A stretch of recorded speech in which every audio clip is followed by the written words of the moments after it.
So Virgil Abloh and Kanye West have more than one thing in common, but they've both been spotted wearing sneakers from this brand right here. And this specific model that I'm going to show you is the one that Virgil Abloh has worn on a number of occasions. It's kind of a sleeper brand from a sneakerhead perspective. It's more geared towards runners and stuff like that. But I figured I'd show you guys, since I do a lot of running shoe reviews from a casual perspective on this channel anyways. Let's go ahead and get into it.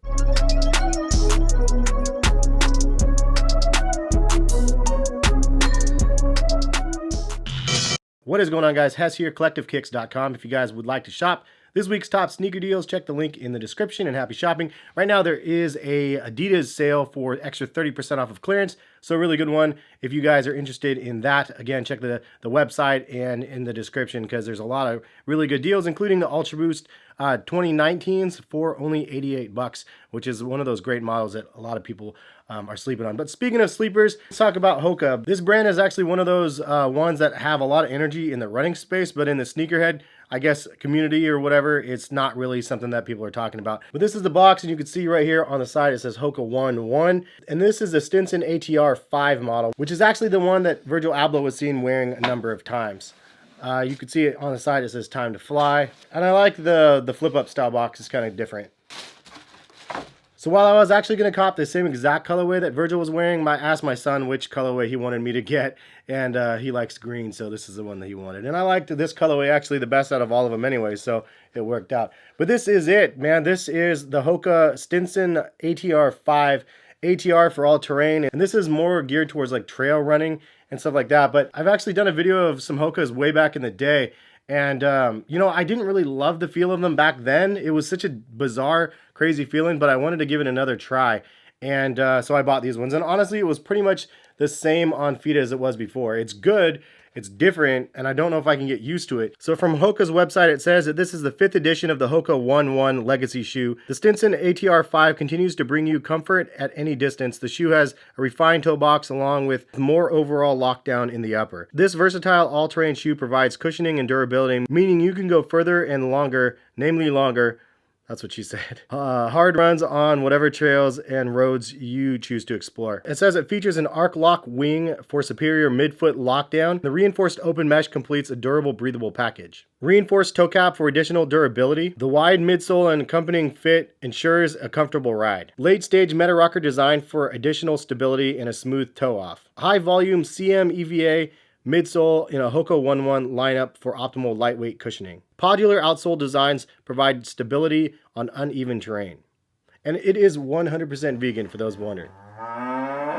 So the only thing that this thing really kind of reminds me of with the toe off feature that they were talking about is this one, how it has kind of that springiness off the toe of the shoe, because if you didn't know, this is the Nike 4%. And in this little black line on the side of the shoe right here that's painted is actually a carbon fiber plate that's sandwiched between the two Zoom X stacks, and basically it feels like a rocket propelling you forward in these shoes. Now these are super lightweight, and I mean in a different category than this shoe right here, but the only reason why I'm showing that is because they both have somewhat of a similar trait as they propel you forward. But this feels like an old granny's rocking chair because it's so big and bulky versus the sleek and stylish, I guess, 4%. This shoe on feet is just a really bizarre, unique experience. Yes, one thing that is a plus is it's really wide foot friendly. I mean, look at how wide. To the elite running sneaker by Nike right here, look at how narrow this is versus this Hoka pair. It's just really, really huge through the midsole. So if you have wide foot issues, like this is one of those shoes you should try on if you're curious about them, because it really is something else. The only thing that is really odd to me is the rocking sensation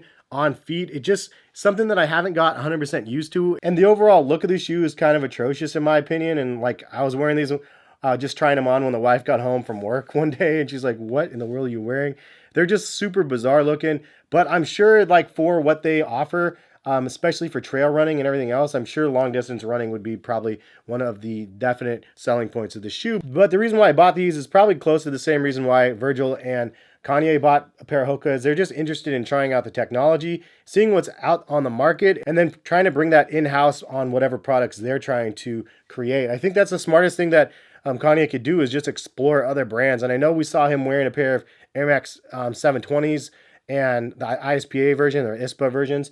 And I think it's a smart move for him to do that. I asked some of my Nike friends like when the last time they tried on another competing brand, and it's like super mega frowned upon for them to try on the competition. But the reality is that you don't know what you're competing against if you're not actively in the environment, and they could be surpassing you with better technology if you don't watch yourself. But back to this shoe, do I think this is one of those superior technologies? I think that this pair of sneakers right here serves a specific purpose, but I think that this is one of those companies, as they gain momentum, they could have a really cool lifestyle segment. This one is not my favorite because it's so darn big. It's almost like a fancy like Trail Air Monarch because it's so wide foot friendly and so large, and so the style points definitely aren't there. But comfort wise, this shoe is pretty amazing because it's ridiculously big. Midsole feels good on feet, and you don't ache when you wear these shoes, that's for sure. As for performance, you're gonna have to ask some other people how they like their Hoka Ones. I will be honest though, when I wear these, I'm a little bit embarrassed just because they're so weird looking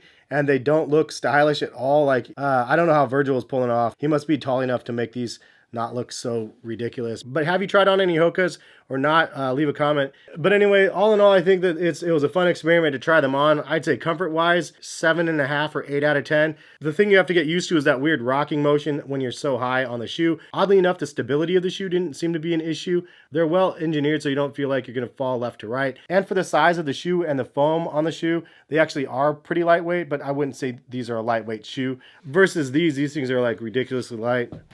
There goes that. These are definitely a lot heavier, obviously, than those. That's kind of my thoughts on the Hoka joints right here. They're comfortable. They're good on feet. If you actually need to run trails on them, I bet they're amazing. Style-wise, though, which is probably the more part that I care about, because I'm going to wear something because I like the look of it and if it's comfortable. But if I really don't like the look of this shoe, then it's not something that's going to get a lot of love in my rotation. And because of that, you know, part of me is like, oh, I don't know how much I'm going to be wearing these just because they're so ridiculous looking. But that's my thoughts though. Leave a comment and let me know yours. Hopefully you guys have a good rest of the day out there. Subscribe if you're new to the channel, notification bell to be notified. And again, hit that Adidas sale, 30% off of clearance. Pretty good buys out there. But good day. We'll see you guys for some more videos in the future, hopefully. Peace, guys.